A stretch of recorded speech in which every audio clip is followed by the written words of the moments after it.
আজকে আমি তোমাদের ইমিউনোলজির একটা পার্ট নিয়ে একটু আলোচনা করব। জাস্ট ফার্স্ট চ্যাপ্টার যতটুকু পারি, ইমিউনিটি মানে innate immunity.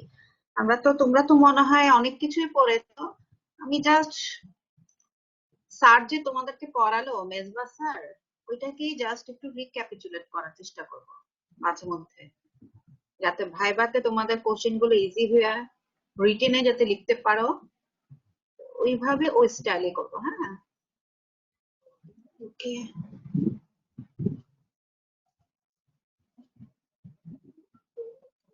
First of all, তোমাদের ইমিউনিটি অর্থ হলো, বাংলা অর্থ হলো রোগ প্রতিরোধ ক্ষমতা, ঠিক না? তোমরা কিভাবে কোনো একটা বডিতে একটা ইনফেকশাস অর্গানিজম যদি আমাদের অ্যাটাক করে, আমরা কিভাবে আমাদের বডি কিভাবে তার বিরুদ্ধে অ্যাকশন নেয়, ইমিডিয়েট কিছু অ্যাকশন, এরপরে হলো পরবর্তীতে নেক্সট টাইম কি অ্যাকশন নেয় সেটা সম্পর্কেই জানো, কিভাবে তার ডিফেন্স মেকানিজমটা তৈরি করে থাকে। এখানে তোমাদের প্রথমে একটা জিনিস জিজ্ঞেস করে ইমিউনিটিতে, যে হোয়াট ইজ ইমিউনিটি, ডেফিনেশনটা প্রায় সময় কিন্তু এই ডেফিনেশনটা জিজ্ঞেস করে। আমি কিন্তু ইউজুয়ালি খুব একটা পছন্দ করি না, বাট এক্সামিনাররা ডেফিনেশনটা জিজ্ঞেস করে থাকে। খুবই ইজি ওয়েতে বলবা, ইজি ওয়েতে লিখবা, কোনো জটিল কোনো শব্দ ল্যাঙ্গুয়েজ লেখার কিছু নেই। স্যারেরটাকে হয়তো আমি একটু মডিফিকেশন স্লাইড করেছি। হ্যাঁ, প্রথমে দেখো, ফার্স্ট অফ অল, ইমিউনিটি হলো it is a physiologic mechanism of the body. বডিতে একটা ফিজিওলজিক মেকানিজম which recognize, প্রথমে করতে হবে recognize of foreign materials. Foreign materials এ এখানে তোমরা একটা জিনিস লিখতে পারো, এখানে infection is a micro organism অথবা ফরেন সাবস্ট্রেট হতে পারে। শুধু যে অর্গানিজম হবে তাও না, ফরেন সাবস্ট্রেটও হতে পারে। হ্যাঁ, এখানে ফরেন ম্যাটেরিয়াল বলতে বোঝাচ্ছি foreign organism, microorganism. Foreign ম্যাটেরিয়ালের মধ্যে মাইক্রো অর্গানিজম আছে। দেন ফরেন সাবস্ট্রেট হতে পারে কোনো। এন্ড টু, এর পরবর্তী কাজ করবে কি, সে কি রিকগনাইজ, চিনলেই কি হবে? শুধু চিনলেই হবে না, তার নেক্সট কিছু কাজ আছে, যেমন to neutralise, eliminate or metabolise of them. তাহলে তিনটা কাজ করতে পারে। নিউট্রালাইজ, ইমিডিয়েট সেটাকে নিউট্রাল করে ফেলতে পারে, ওকে, অথবা বডি থেকে তাকে রিমুভ করতে হবে, এলিমিনেশন করার কিছু সিস্টেম আছে, অথবা metabolise, just one type of digest, metabolise করে ফেলতে হবে। The effect which may be beneficial or sometimes harmful, এই যে কাজটা করে একটা অ্যান্টি মানে ফরেন পার্টিকেল, তাকে রিকগনাইজ করলো, করে নিউট্রালাইজ অথবা এলিমিনেট করলো, যে এটা করতে গিয়ে কিছু বেনিফিশিয়াল এফেক্ট হতে পারে অথবা হার্মফুল এফেক্ট হতে পারে। সো ডেফিনেশনটা হচ্ছে, এটা প্রথমে একটা মেকানিজম অফ দ্য বডি।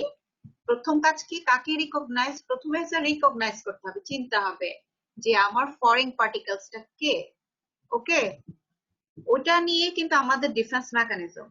তাহলে রিকগনাইজ করে, দেন neutralise, eliminate or metabolize of them, the effect which may be beneficial or sometimes harmful. আচ্ছা, এখন তুমি আমাকে বলো, the effect which may be beneficial অথবা sometimes harmful, অনেক সময় আমি এটা জিজ্ঞেস করি, এটা মানেটা কি, কি বুঝলা এই জিনিসটা, বেনিফিশিয়াল কেন আর সামটাইমস হার্মফুল কেন?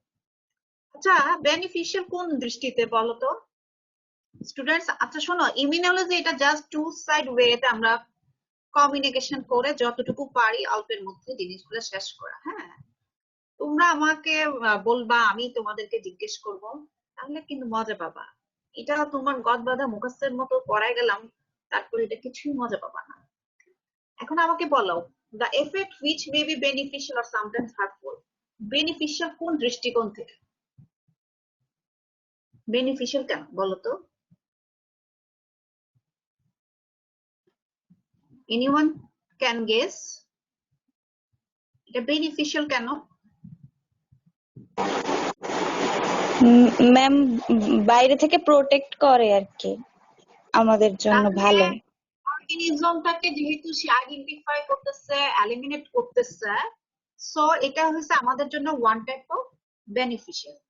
এবং এটা করতে গিয়ে কিছু ইনফ্লামেটরি সাবস্টেন্স বা একটা ইনফ্লামেশন বডিতে কিন্তু তৈরি হয়। দেখবা যে তোমার এই ইমিউনোলজি সে যে ডিস্ট্রাকশন করতে চাচ্ছে, করতে গিয়ে বডিতে কিছু সাইটোকাইন রিলিজ হয়, কিছু ইনফ্লামেটরি প্রোডাক্ট সাবস্টেন্স রিলিজ হয়, একটা বডিতে একটা ইনফ্লামেশন হয়।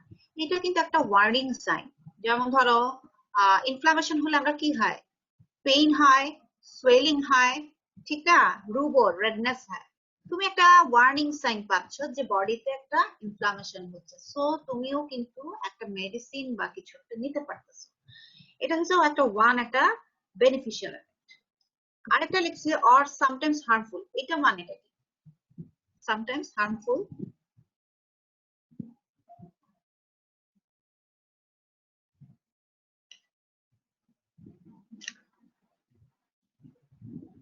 Sometimes harmful. যেমন তোমাদের বাসায় কোনো চোর আসলো, তুমি তাকে বের করে দিলা, চিনলা জানলা বের করলা, হ্যাঁ, এটা হচ্ছে তুমি তোমার নিজের বডি, তোমার নিজের একটা defence mechanism.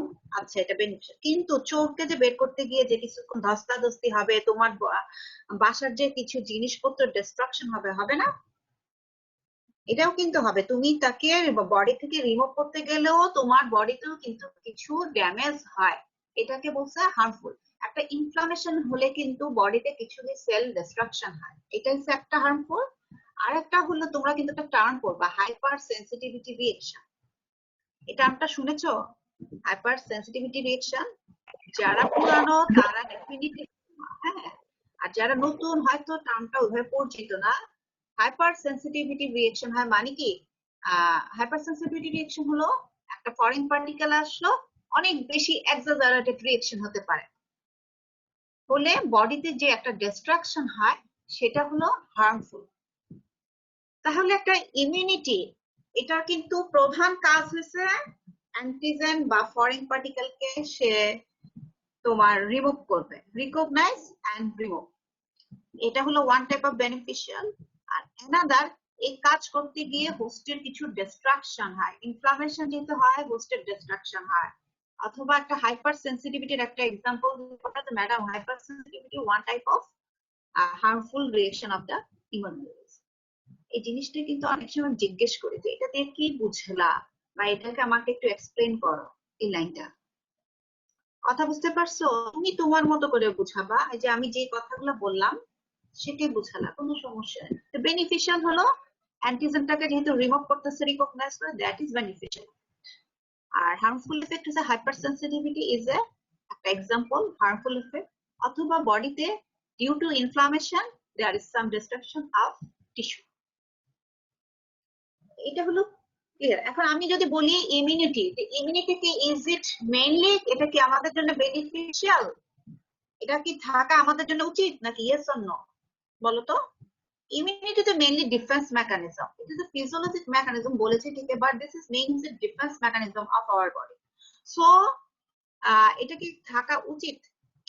Is it present in our body, yes or no? থাকা কি উচিত নাকি থাকা উচিত ছিল না? স্টুডেন্ট, ইমিউনিটি তোমার is a defence mechanism of your body, হ্যাঁ, it should present in your body, yes or no? এই কথাটা কি তোমার মানে বুঝতে কি কোনো কষ্ট হইতেছে? আমি বলতেছি ডিফেন্স মেকানিজম, আমি এত এই লাইনটা বুঝালাম। মেইনলি হলো এটা কাজ হইলে একটা মাইক্রো অর্গানিজমকে সে রিকগনাইজ করে, দেন নিউট্রালাইজ অথবা এলিমিনেট করে বের করে দেয় বডি থেকে। So this is our main defence mechanism of our body. হ্যাঁ, তুমি মাইক্রো অর্গানিজমকে বের করতে যাবা, এর মধ্যে তো কিছু তোমার সেলের কিছু ইনজুরি হবে, so that is harmful effect. এখন তোমরা আমাকে বলো, এই ইমিউনিটি এটা কি আমাদের থাকা উচিত নাকি থাকা উচিত না? Yes or no? সহজ কথা। Students, do you hear me? Ma'am ঠিক। হ্যাঁ, থাকা উচিত না? তোমার ডিফেন্স মেকানিজম আমি আউট করে দিব। তোমার কাছে কি মনে হয়, ডিফেন্স কি থাকা উচিত নাকি থাকা উচিত না?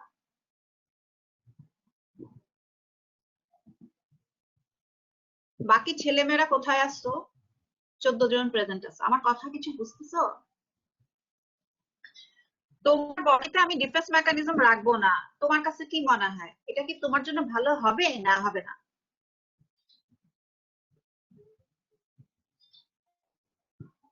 ভালো হবে না হুম? ম্যাম, ভালো এই হবে না ম্যাম। কথাটা ডিফেন্স তোমার মেকানিজম তো দরকার ম্যাম, ভালো ইমিউনিটি অবশ্যই হবে দরকার না, ম্যাম।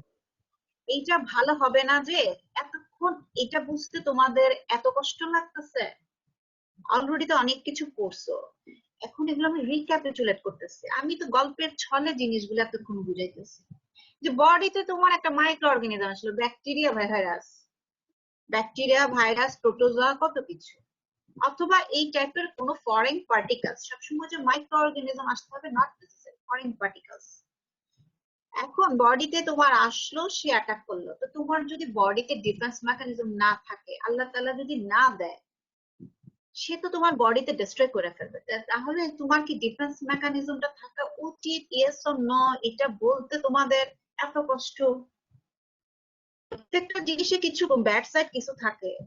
ওই ডিফেন্স মেকানিজম না থাকলে তো তুমি শুরুতেই তুমি অসুস্থ হয়ে মারা যেতা।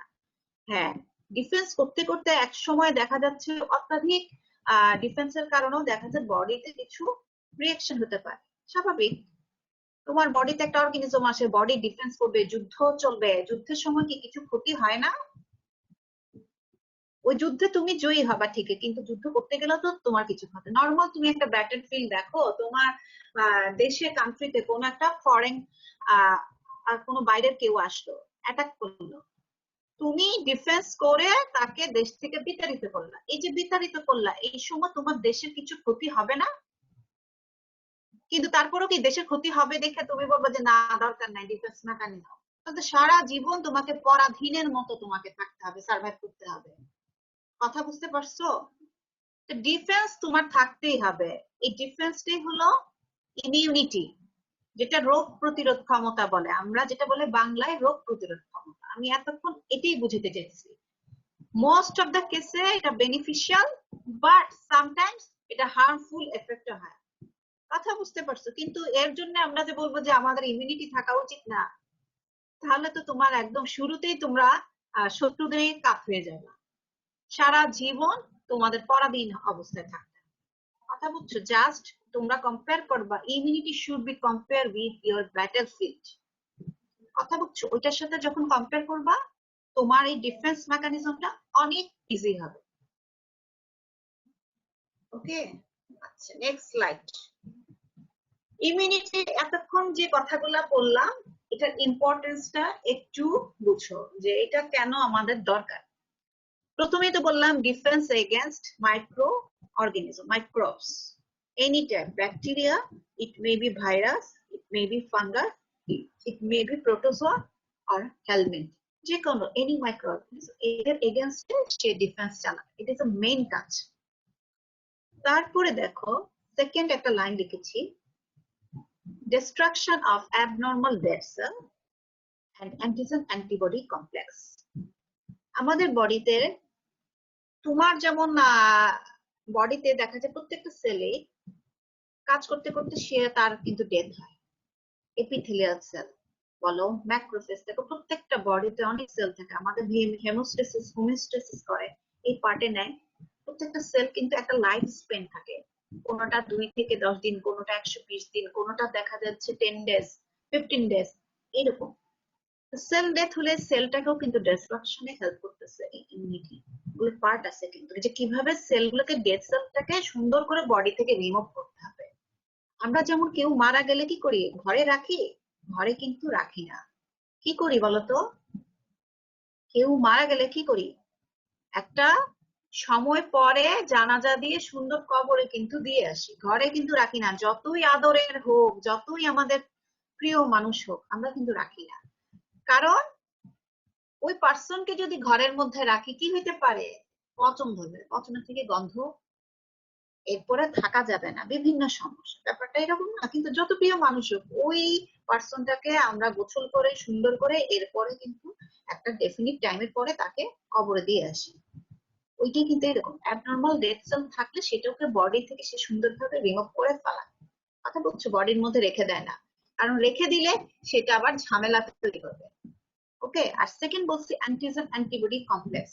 বডিতে আমাদের এরকম অসংখ্য অ্যান্টিজেনের এগেনস্টে অ্যান্টিবডি তৈরি হয়, এই কমপ্লেক্স গুলোকে রিমুভ করে। তারপর দেখো immune surveillance, defence against tumour cell. Surveillance, survey অর্থ কি? সার্ভে অর্থ কি বলো তো? What do you mean by surveillance? What do you mean by surveillance?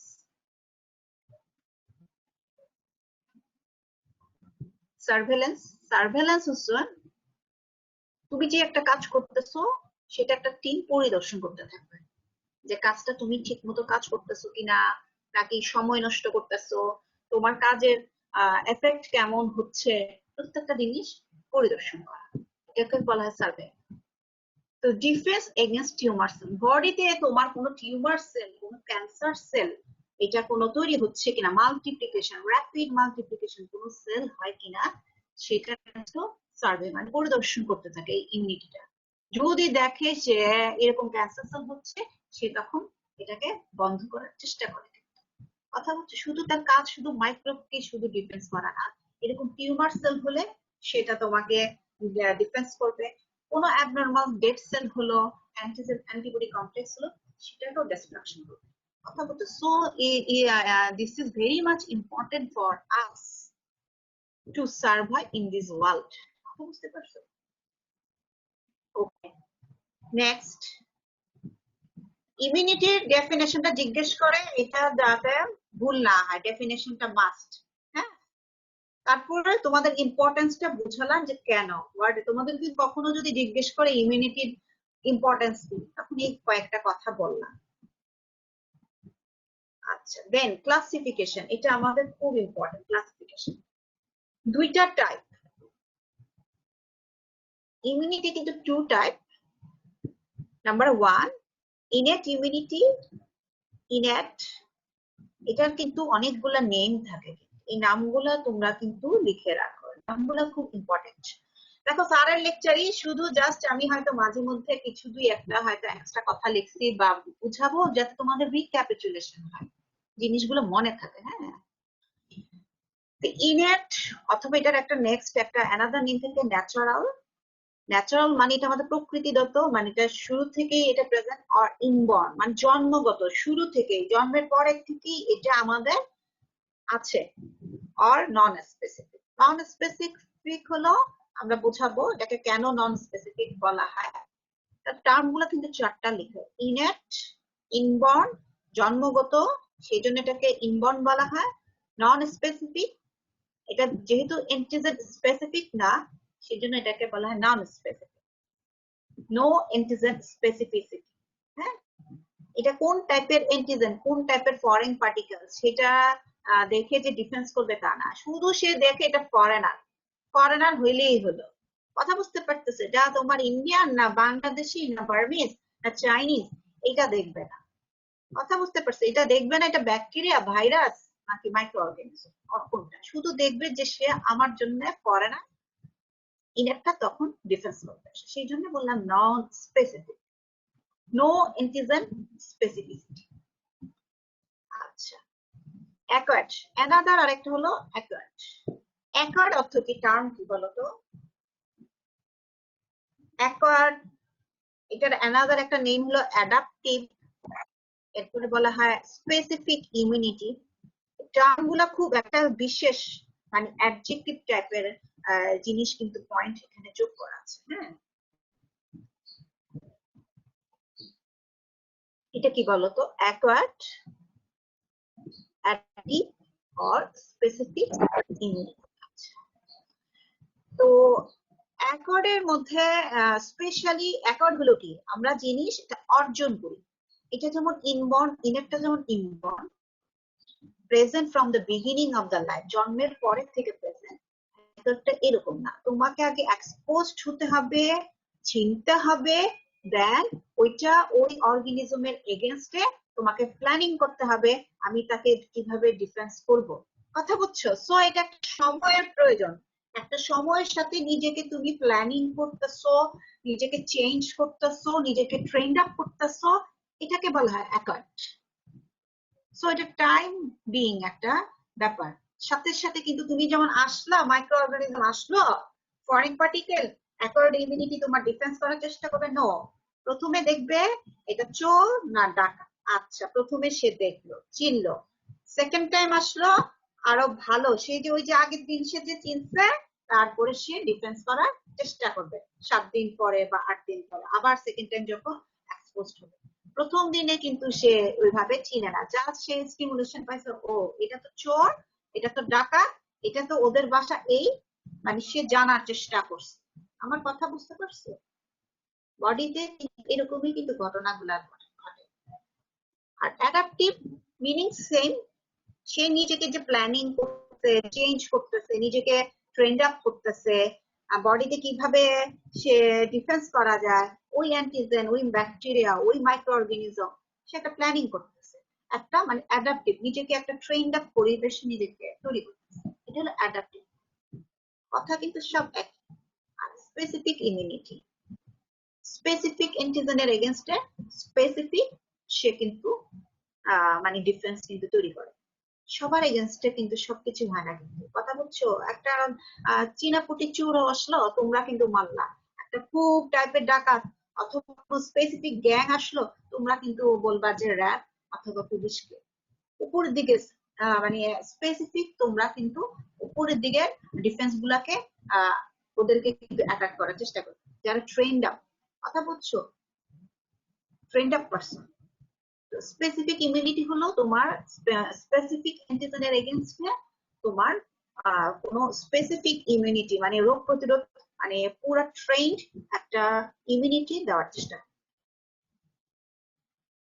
তো সেটাই বললাম, ইনেট একটা নাম, ন্যাচারাল। খুব সহজে মনে রাখো, ইনেট মানে first line defence, first line লিখে রাখো বডিতে, এটা ইনেট মানে ফার্স্ট লাইন ডিফেন্স, একদম ফার্স্ট অ্যাটাকিং এ যেটা আসবে ইনেট। এটার অ্যানাদার নাম ন্যাচারাল, অ্যানাদার নেম ইনবর্ন, যেহেতু এটা জন্মগত থেকে present, inborn and no antigen specificity, এই জন্য এটার অ্যানাদার নেম হলো নন স্পেসিফিক ইমিউনিটি। আর অ্যাকোয়ার্ডের কতগুলো নাম থাকে, অ্যাকোয়ার্ড আর অ্যাডাপটিভ অথবা স্পেসিফিক ইমিউনিটি। স্পেসিফিক হলো স্পেসিফিক অ্যান্টিজেনের এগেইনস্টে যে ইমিউনিটি দিবে সেটা হলো স্পেসিফিক ইমিউনিটি। এবং এটা কিন্তু সাথে সাথে হয় না, সাথে সাথে ইমিডিয়েট হয় না, এখানে ওয়েল ট্রেন্ড আপ একটা সময় প্রয়োজন হয়, তাকে চিনতে হয়, জানতে হয়, প্রপার প্ল্যানিং এর প্রয়োজন হয়, যেই কারণে এটা অ্যানাদার নেম হলো অ্যাকোয়ার্ড ইমিউনিটি। আমি তোমাদের টার্ম গুলো কেন ইউজ করতেছি জানো? যাতে তোমরা ইজিলি মনে রাখতে পারো, একটু কল্পনা করতে পারো যে আমাদের ব্যাটল ফিল্ডে আমাদের এরকম হলে আমরা এভাবে চেষ্টা করি। ইমিউনোলজি হচ্ছে জাস্ট ওইরকম। তুমি এটা মুখস্থ করবা, মনে রাখবা না, আমরা কিন্তু মুখস্থ করতে এভাবে জিজ্ঞেস করি, জাস্ট আমি হয়তো জিজ্ঞেস করলাম এটাকে ইনবর্ন কেন বলা হয়, এটাকে স্পেসিফিক ইমিউনিটি কেন বলা হয়, এটাকে অ্যাডাপটিভ কেন বলা হয়, এই জাস্ট টার্ম গুলো একটু আমাকে বুঝায় বললেই হবে। কথা বুঝতে পারছো? আচ্ছা, যে ক্লাসিফাই ইমিউনিটি, এটাকে আমরা একটু সুন্দরভাবে ক্লাসিফাই করতে পারি, এবং এটা তোমাদের written, that is very important, this is very important for in written, also important your viva. এখান থেকে আমরা রিটেনের জন্য পুরোটা লিখতে হয় সম্পূর্ণ, বাট ভাইবাতে আমরা স্পেসিফিক টার্ম গুলো হয়তো জিজ্ঞেস করি, ভিতরে পয়েন্ট পয়েন্ট করে জিজ্ঞেস করি। ওকে, তাহলে প্রথমে তোমরা ফ্লো চার্ট আকারে লিখো এভাবে, immunity it is divided on two parts, innate, acquired. innate এর মধ্যে inborn অথবা non specific immunity, okay? acquired এর another name হলো adaptive অথবা specific immunity। এই টার্ম গুলা কিন্তু লিখবা, হ্যাঁ, ভিতরে ব্র্যাকেটে। then acquired is divided on two parts, এটা দুইটা পার্টে লিখছো না, এটা তোমরা লিখবা যে onset of action according to onset of action। এই যে অ্যাকর্ডটাকে টু পার্টে ভাগ করে হয়েছে, ডিভাইড করেছি, এটাকে লিখে রাখো onset of action। বুঝতে পেরেছো? onset of action কত দেরিতে বা কখন এটা শুরু হচ্ছে বা কাজটা শুরু হচ্ছে, ওইটার উপর বেসিস করে আমরা দুইটা পার্টে ডিভাইড করেছি, অ্যাক্টিভ এন্ড প্যাসিভ। অ্যাকর্ডটাকে এখন দুইটা ভাগে ভাগ করেছে, অ্যাক্টিভ অথবা প্যাসিভ। এখন আমি তোমাদেরকে বলি অ্যাক্টিভ অর প্যাসিভ। তোমাদেরকে আমি একটা অ্যাসাইনমেন্ট দিলাম, যে আমি তো রিসেন্টলি পড়িয়েছি না অ্যান্টিবায়োটিকের উপর। আমি যদি না পড়াতাম, আমি বলতেছি যে অ্যান্টিবায়োটিকের এই কোশ্চেন গুলা তোমাদেরকে দিলাম, 5টা কোশ্চেন, তোমরা অ্যাসাইনমেন্টটা তৈরি করো। আমি যেহেতু পড়াই নাই, তো তোমরা কি করবা, বইটাকে পড়বা, বইয়ের মধ্যে কোশ্চেন গুলা দেখবা, বোঝার চেষ্টা করবা, যে কোশ্চেনটা দিয়েছি অ্যাকর্ডিং টু নাম্বার অনুযায়ী সেটাকে লিখলাম। আর আরেকটা গ্রুপকে আমি বললাম, একটা গ্রুপকে কথা বলছি, আরেকটা গ্রুপকে বললাম আচ্ছা আমি তো অ্যান্টিবায়োটিক তোমাদেরকে পড়িয়েছি, এটা তো ইউটিউবে আপলোড হয়েছে, তোমরা ক্লাসে নিয়েছো, এই 5টা কোশ্চেন আমার জাস্ট লেকচার থেকে ফলো করবা, লেকচার থেকে ফলো করে অ্যাসাইনমেন্ট তৈরি করে তোমরা আমাকে দিবা। এখন এই দুইটা গ্রুপের মধ্যে কোনটা প্যাসিভ?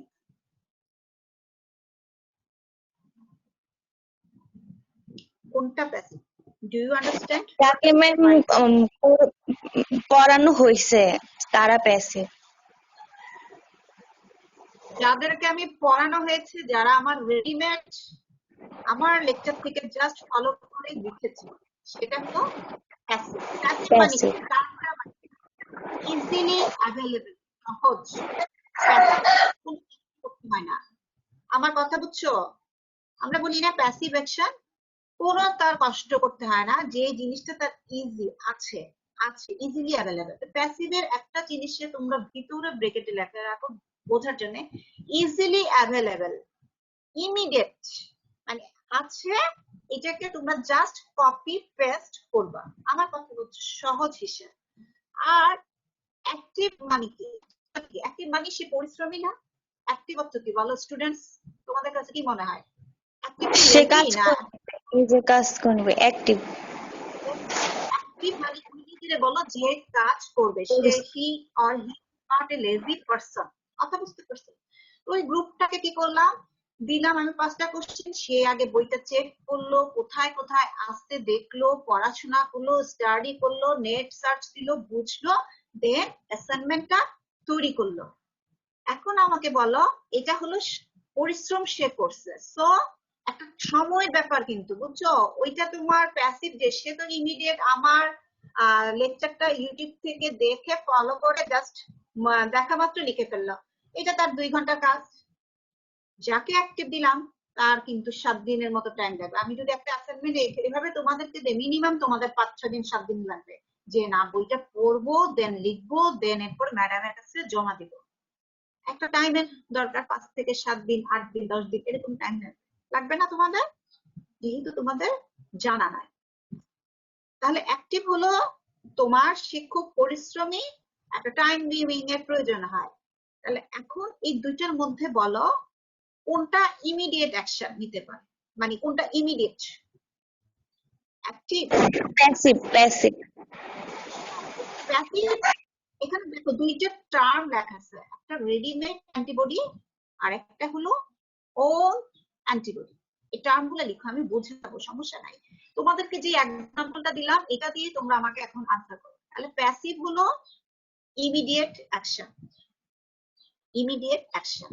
হ্যাঁ, যেহেতু তৈরি আছে রেডিমেড অ্যান্টিবডি, আমাদের কি অ্যান্টিজেনের এগেইনস্টে অ্যান্টিবডি তৈরি করতে হবে, সো এটা তোমার ওয়ান ডিফারেন্স ম্যাটার। অ্যান্টিবডি ঠিক, কিন্তু একটা হলো রেডিমেড অ্যান্টিবডি দিলাম, সেটা লিখো ইমিডিয়েট অ্যাকশন। সে তো ইমিডিয়েট পেয়েছে, so this is immediate action. আচ্ছা, এখন আমার বলো অ্যাক্টিভের মধ্যে হচ্ছে time is required for action, specific time 5 to 7 days is needed for action। এখানে অ্যাক্টিভের মধ্যে তোমরা জাস্ট একটু ব্র্যাকেটে লিখে রাখো এই কথাগুলা, তাহলে তোমাদের সুবিধা হবে। স্পেসিফিক এর মধ্যে আমি বললাম অ্যাক্টিভের মধ্যে time is required 5 to 7 days is required for action। আচ্ছা, এখন তোমরা আমাকে বলো কার অ্যাক্টিভিটিটা লঙ্গার লাস্টিং হবে, কে কতদিন মনে রাখতে পারবে, কার কার মেমোরি থাকবে, যে প্যাসিভ তার অ্যাক্টিভ, মেমোরি থাকবে, না যে অ্যাক্টিভ কাজ করে তার মেমোরি থাকবে? যে অ্যাক্টিভ কাজ করবে। যে অ্যাক্টিভ যে কাজ করে সে কিন্তু জানে বইয়ের কোথায় আছে তোমার এই কোশ্চেনটা, কোথায় আছে আনসারটা, কিভাবে আনসার করতে হবে, যে তার মেমোরিতে কিন্তু থাকবে। কিন্তু যে প্যাসিভ সে জানে না, সে তো আমার সেই ইউটিউবে লেকচারটাকে জাস্ট ফলো করে লিখছে, সে তো বইটাও ঘাটায় না, জানেও না বইটা কোথায় আছে, কোন জিনিসটা কোথায় আছে। সো অ্যাক্টিভে লিখো মেমোরি সেল প্রেজেন্ট। অ্যাক্টিভে শর্টকাট করে লিখো, তোমাদের বোঝার জন্য আমি বললাম, এই কথাগুলো তো বারবার আমি বোঝাবো। Memory cell present. আর প্যাসিভে নো মেমোরি সেল। অ্যাক্টিভের বেলায় তুমি আমাকে বলো তার ইফেক্টটা কতদিন হবে, লঙ্গার লাস্টিং এফেক্ট, তুমি কতদিন তুমি কাজটা মনে রাখতে পারবা, ডিফারেন্স করতে পারবা। এই যে যেমন ধরো যে অ্যাক্টিভ সে একটা পড়াশোনা করে অ্যাসাইনমেন্টটা তৈরি করলো, সে কি মেমোরি যেহেতু আছে তার এটা লঙ্গার লাস্টিং হবে, না যে প্যাসিভ ইউটিউব থেকে ডাউনলোড করে জাস্ট দেখে লিখলো তার মনে রাখার ক্ষমতাটা বেশি হবে?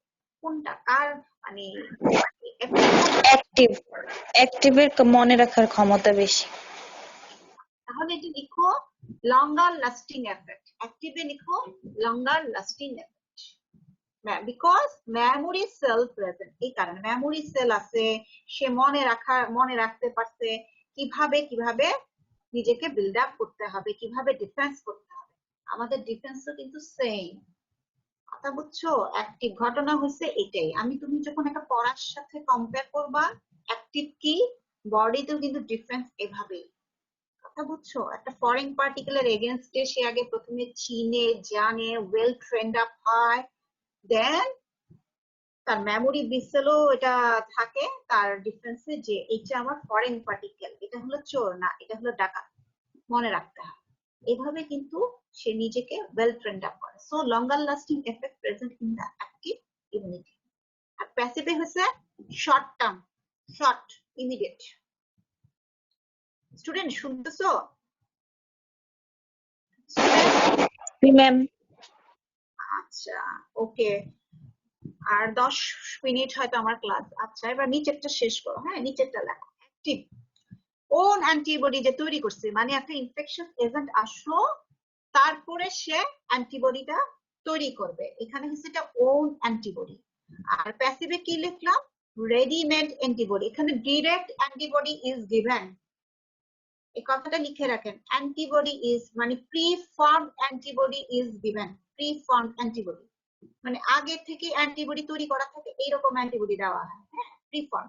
আর ওন অ্যান্টিবডি হলো একটা ইনফেকশাস এজেন্টের বিরুদ্ধে অ্যান্টিবডি তৈরি করবে। এখন এটাকে দুইটা ভাগে আমরা ডিভাইড করেছি, দেখো, natural and artificial.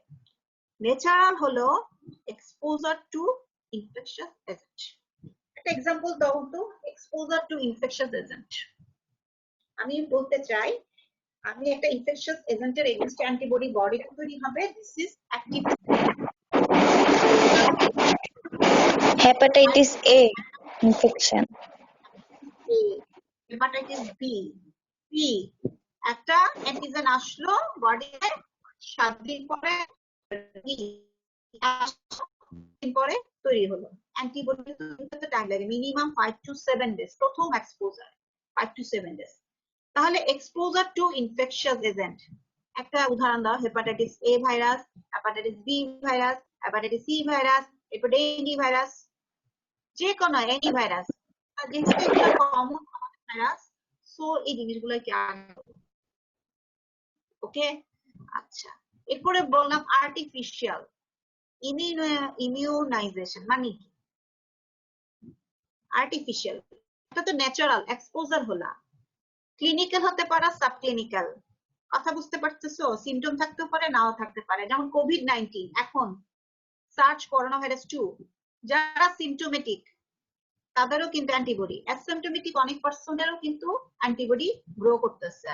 So that is subclinical infection, ওইটাকে বলা হয় এক্সপোজার টু ইনফেকশন এজেন্ট। এটা ক্লিনিক্যাল হতে পারে আর সাবক্লিনিক্যাল, লিখে রাখেন ভিতরে, ক্লিনিক্যাল আর সাবক্লিনিক্যাল। ক্লিনিক্যালের মধ্যে পুরো নামগুলা দিলা, সাবক্লিনিক্যালও এটা হতে পারে। যেহেতু এখন COVID-19 নিয়ে তোমাদের এই কোশ্চেনটা, সো একটা বলতে পারে যে তুমি ডিরেক্ট এক্সপোজার হলা, সিমটম হলো দ্যাট ইজ সিমটোমেটিক। বাট অনেক পার্সন আছে যারা কন্ট্যাক্টে ওদের অ্যান্টিবডি গ্রো করে, তাদের কোনো সিমটম নাই, তাদেরকে বলা হয় অ্যাসিম্পটোমেটিক। ওকে, নেক্সট আর্টিফিশিয়াল। আর্টিফিশিয়াল হলো এবার আমি অ্যান্টিজেন আপনাকে ডিরেক্ট পুশ করব। সো অ্যান্টিজেন ডিরেক্ট পুশ করি এমন কিছু সোর্সের নাম বলো তো। ইমিউনাইজেশন, আমি কিন্তু একটা টার্ম ইউজ করেছি, ইমিউনাইজেশন মানে কি? তোমরা যে হেপাটাইটিস বি ভ্যাকসিন দাও, ওই ভ্যাকসিনে কি অ্যান্টিবডি থাকে না অ্যান্টিজেন থাকে?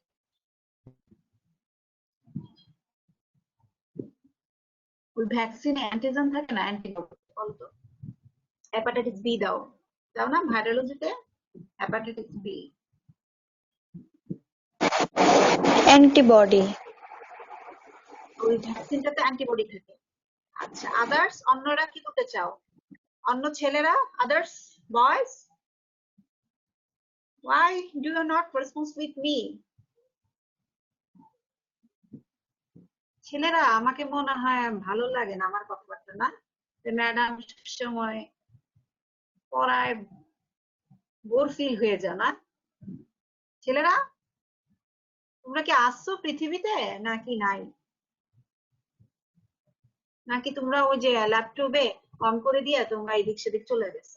আজকাল তো আমি অ্যাপ দেখি, হ্যাঁ, ডিজিটাল যুগ তোমাদের। আমি তো যেহেতু তোমাদেরকে দেখতে পারি না, তুমি এটা চালায় রেখে এটা চলে যাও, মানেটা কি?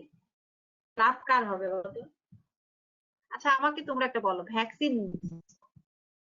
ভ্যাকসিনের মধ্যে কি থাকে? বলো না, কিছু বলো, মুখ খুলো যে ম্যাডাম অ্যান্টিজেন থাকে না অ্যান্টিবডি থাকে।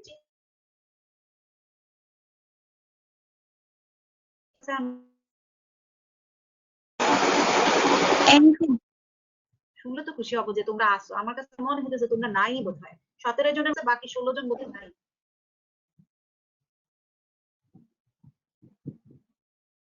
Students, boys, do you hear me? তোমরা কি আমার সাথে কি রেসপন্স করার কোনো আগ্রহ নাই? আচ্ছা, হ্যাঁ, পরীক্ষার সময় এভাবে যদি মুখ বন্ধ করে রাখো না, আমার পক্ষে উঠানো মানে সম্ভব হবে না। এভাবে যদি মুখটা চুপ করে বন্ধ থাকো, ম্যাডাম কি কোশ্চেন করতেছে সেটাও শুনতেছো না, নিজেও কিছু আনসার দিতেছো না, চুপ করে যদি বসে থাকো, আমি আর তোমাদেরকে টানতে পারবো না ইজিলি। আমি তখন তোমার জন্য এইভাবে, আমিও তখন মুখ বন্ধ করে এভাবেই থাকবো তোমাদের মতো। তুমি মুখ খুলবা না, আমিও মুখ বন্ধ করে রাখবো, হাত খুলবো না, বুঝছো? আমার হাতও বন্ধ হয়ে থাকবে। তো শোনো, আর্টিফিশিয়াল ইমিউনাইজেশন এটা তোমরা মনে রাখো। তোমাদের একটা আমি কথা বলি, যখন আমরা ভ্যাকসিন বলি, ভ্যাকসিন মানেই হচ্ছে অ্যান্টিজেন থাকে। তোমরা হয়তো ভাইরোলজিতে আমার মনে হয় ভ্যাকসিন ক্লাস করো নাই, যাই হোক, ভ্যাকসিন মানে it contain only antigen, no antibody. আর যখন অ্যান্টিবডি দেওয়া হয়, ডিরেক্ট বলা হয় ইমিউনোগ্লোবুলিন ইজ গিভেন। আমার কথা বুঝছো? অ্যান্টিবডি যখন দেওয়া হয়, একটা টার্ম শুনবা, ইমিউনোগ্লোবুলিন। তো এখানে বলা হয়েছে আর্টিফিশিয়াল ইমিউনাইজেশন মানে আর্টিফিশিয়াল ভ্যাকসিনেশন। তো এখানে টার্মটা লিখে রাখো, একটা এক্সাম্পল, ভ্যাকসিনেশন। তো এখন আমি তোমাদেরকে জিজ্ঞেস করতে পারি, ভ্যাকসিনেশন দিলে অ্যান্টিবডি গ্রো হয় এমন কিছু ভ্যাকসিনের এক্সাম্পল দাও। কি কি দেওয়া যেতে পারে? একটা তো বললা hepatitis B vaccine, tetanus toxoid. হ্যাঁ, টক্সয়েড দিলেও কিন্তু তোমার অ্যান্টিবডি তৈরি হবে। ওকে, এটা কিন্তু তৈরি হয়। তারপরে ডিপথেরিয়া, ডিপথেরি, এগুলার এগেনস্টে অ্যান্টিবডি তৈরি হচ্ছে। মিজলস, মিজলস আমরা ভ্যাকসিন দেই না 9 মাসে, সেটার এগেনস্টে অ্যান্টিবডি তৈরি হচ্ছে। তো এই নামগুলো লিখে রাখেন। হেপাটাইটিস বি, এরপর টক্সিডের মধ্যে ডিপিটি, হ্যাঁ, এরপরে হলো মিজলস ভ্যাকসিন, পলিও ভ্যাকসিন। এগুলো হচ্ছে মানে ইপিআই শিডিউলে আমরা যা যা দিচ্ছি সবগুলো হচ্ছে vaccine. No immunoglobulin is given. Vaccine দেওয়া হয় 7 দিন 8 দিন 10 দিন পরে অ্যান্টিবডি তৈরি হয়, এরপর এটাকে লাইফ লং মোটামুটি আমাদের ইমিউনিটি দেওয়ার চেষ্টা করে। কথা বুঝছো? এটাকে বলা হয় আর্টিফিশিয়াল। তুমি অ্যান্টিজেন ডিরেক্ট আরেকজন পুশ করে দিচ্ছে, দ্যাট ইজ আর্টিফিশিয়াল। আর যখন আমরা ন্যাচারালি ধরো এক্সপোজার হচ্ছি ইনফেকশন যেমন ধরো SARS coronavirus 2, that is natural. Okay, that is natural. আর ভ্যাকসিন ফর্মে এই যে এখন শুনো না যে কোভিড-19 এর ভ্যাকসিন নিচ্ছে, ট্রায়াল চলতেছে, এই ভ্যাকসিনটা যদি আমাদের সাকসেসফুল হয় যখন দেওয়া হবে, দ্যাট ইজ আর্টিফিশিয়াল, ওইটা হবে আর্টিফিশিয়াল। আর ন্যাচারালি যদি আমরা এক্সপোজড হয় সেটাকে বলা হয় ন্যাচারাল। তাহলে দুইটাকে আমরা ডিভাইড করে ফেলি। আমরা সার্চ করোনা ভাইরাস দিয়ে দেখো আমরা কিন্তু জাস্ট ডিভাইড করে ফেলি। আচ্ছা, প্যাসিভের মধ্যে একটা জিনিস লিখো, রেডিমেড অ্যান্টিবডি মানে প্রি ফর্মড। তোমাকে প্রি ফর্মড অ্যান্টিবডি দেওয়া হবে, এটা আরেকটা নাম হচ্ছে ইমিউনোগ্লোবুলিন ইজ গিভেন। ইমিউনোগ্লোবিন এই টার্মটা তোমরা অনেক ক্ষেত্রে মনে রাখবা, তাহলে তোমাদের মনে থাকবে। হয়তো রেডিমেড অ্যান্টিবডি করলে তোমরা বুঝছো না, immunoglobulin is given, pre-formed antibody or immunoglobulin is given. আচ্ছা, এটাকে দুইটা ভাগে ভাগ করেছি, ন্যাচারাল, আর্টিফিশিয়াল। এমন কোন অ্যান্টিবডি কি আছে বডিতে যেটা আমাদের মা থেকে বাচ্চার শরীরে যায়, ডিরেক্ট প্লাসেন্টা ক্রস করে চলে যায়? এবং ইমিউনোগ্লোবিন জি। হ্যাঁ, এটা লিখে রাখো। তাহলে ম্যাটারনাল অ্যান্টিবডি, শুধু আমাদের কিন্তু অ্যান্টিবডি 5 টাইপস আছে, তোমরা নেক্সট পড়বা। এখানে শুধু লিখে রাখো এই অ্যান্টিবডিটা মায়ের শরীর থেকে বাচ্চার শরীরে যায়, ইমিউনোগ্লোবিন জি, আইজিজি। আইজিজি, আইজি হইছে ইমিউনোগ্লোবিন, আর জি বড় হাতের ক্যাপিটাল হবে, জি মানে immunoglobulin G, that crosses placenta and enter into fetus and it protects the baby, বাচ্চাটাকে ডিফেন্স দেয়। আল্লাহ তাআলা দেখো ন্যাচারাল ওয়েতে তোমার বাচ্চাটাকে প্রোটেকশন দিয়ে দিছে।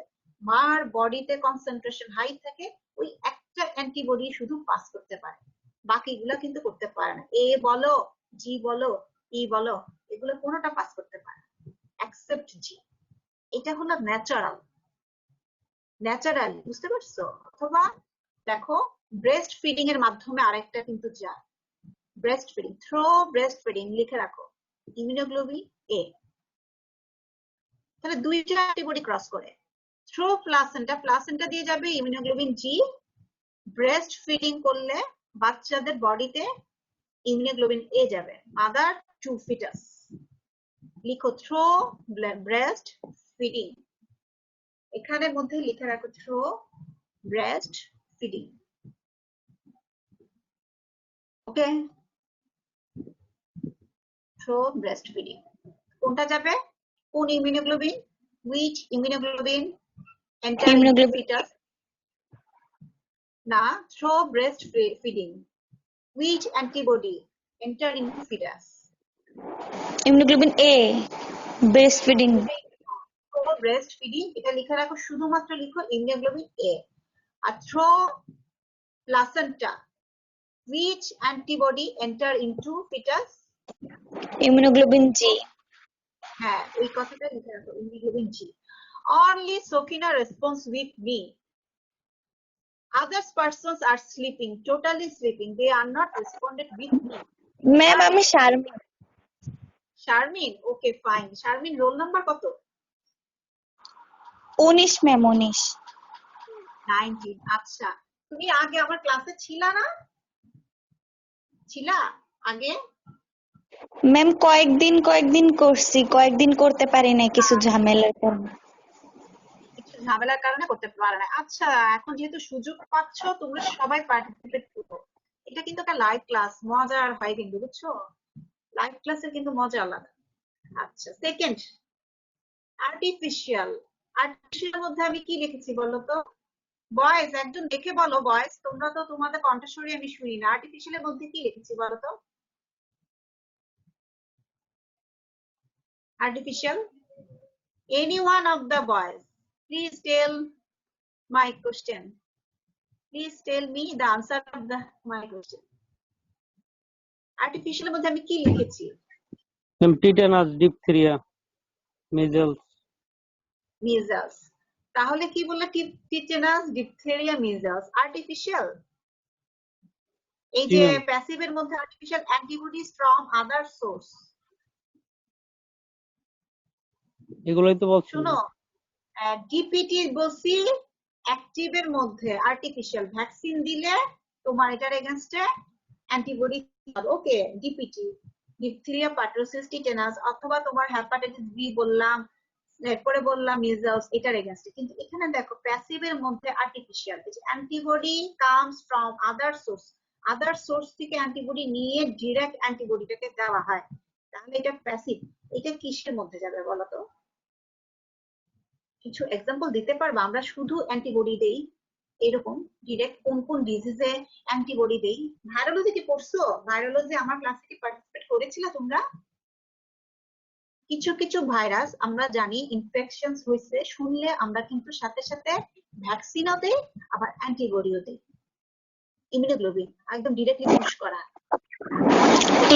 টিটেনাস ইমিউনোগ্লোবিন হ্যাঁ টিটেনাস সেটা কি ভাইরাস না এটা ব্যাকটেরিয়া ব্যাকটেরিয়া এটা ব্যাকটেরিয়া ব্যাকটেরিয়ার মধ্যে লিখে রাখো টিটেনাস ইমিউনোগ্লোবিন ওকে ঠিক আছে টিটেনাসের এগেইনস্টে ইমিউনোগ্লোবিন দেই বাট দিস ইজ ব্যাকটেরিয়া আর আমি যদি বলি ভাইরাসের এগেইনস্টে আমরা অ্যান্টিবডি দেই ডিরেক্ট তো কিছু এক্সাম্পল আমাকে দাও যে ডিরেক্ট আমরা ইমিউনোগ্লোবিন দেই ভ্যাকসিনও দেই সাথে ইমিউনোগ্লোবিন দেই হেপাটাইটিস বি এরপর লিখো র্যাবিস ভাইরাস এটার এগেইনস্টে আমরা অ্যান্টিবডি দেই ডিরেক্ট প্রিফর্মড অ্যান্টিবডিটা তোমার পুশ করা হয় আমার কথা বুঝছো এটা দিলে সুবিধাটা কি প্রিফর্ম ধরো তুমি একটা জিনিস চিন্তা করো একটা পারসনে হেপাটাইটিস বি দিয়ে ইনফেক্টেড হলো তার ব্লাড ট্রান্সফিউশন দিচ্ছে তাকে আমরা স্ক্রিনিং প্রপারলি করাই নাই পরে জানলা যে হঠাৎ করে যাই হোক দেওয়ার পরে আবার স্ক্রিনিং করা হলো পরে সে শুনতে পারলো যে ওই পারসনটা হেপাটাইটিস বি দিয়ে ইনফেক্টেড এখন কি করবা ইমিডিয়েট আমরা ভ্যাকসিন দেই যাতে 7 দিন পরে তার 7 থেকে 10 দিন পরে তার অ্যান্টিবডিটা গ্রো করতে পারে আর সাথে সাথে যাতে তোমার প্রোটেকশন দেয় অ্যান্টিজেনের এগেইনস্টে যাতে যুদ্ধ সাথে সাথে করতে পারে সেই জন্য আমরা প্রিফর্মড অ্যান্টিবডি দেই দ্যাট মিন্স ইমিউনোগ্লোবিন দেই যাতে ইমিডিয়েট সে কিন্তু ওই অ্যান্টিজেনটাকে রিমুভ করতে পারে 2-3 দিনের মধ্যে যাতে সরায় ফেলতে পারে ইমিডিয়েট অ্যাকশন সেই জন্য প্যাসিভ অ্যান্টিবডি দেই ইমিউনোগ্লোবিন কথা বুঝতে পারছো তো এটা লিখো আমি যদি কখনো জিজ্ঞেস করি প্যাসিভ অ্যান্টিবডি দেই আমরা সেটা এক্সাম্পল দাও গিভ মি সাম এক্সাম্পল তাহলে hepatitis B and rabies virus আর ব্যাকটেরিয়া এগেইনস্টে দেই টিটেনাসটা কিন্তু ইউজুয়ালি দেওয়া হয় টিটেনাসের এগেইনস্টে ইমিউনোগ্লোবিন আমরা দেই আচ্ছা ডু ইউ ক্লিয়ার ইট এই যে একটা চার্ট কিন্তু তোমরা ভাবো না যে শুধু তোমরা রিটেনে লিখে ফেললা কোশ্চেন কিন্তু এখান থেকে হাজার কতগুলা কোশ্চেন আমরা করি বলি যে অ্যাক্টিভের একটা এক্সাম্পল দাও ন্যাচারালের একটা এক্সাম্পল দাও আর্টিফিশিয়ালের একটা এক্সাম্পল দাও আমাকে এটা বুঝায় বলো এটা ন্যাচারাল কেন ওইটা আর্টিফিশিয়াল কেন প্যাসিভ এটাকে কেন প্যাসিভ বললাম এটা একটা এক্সাম্পল দাও প্লাসেন্টা দিয়ে কোনটা ক্রস করে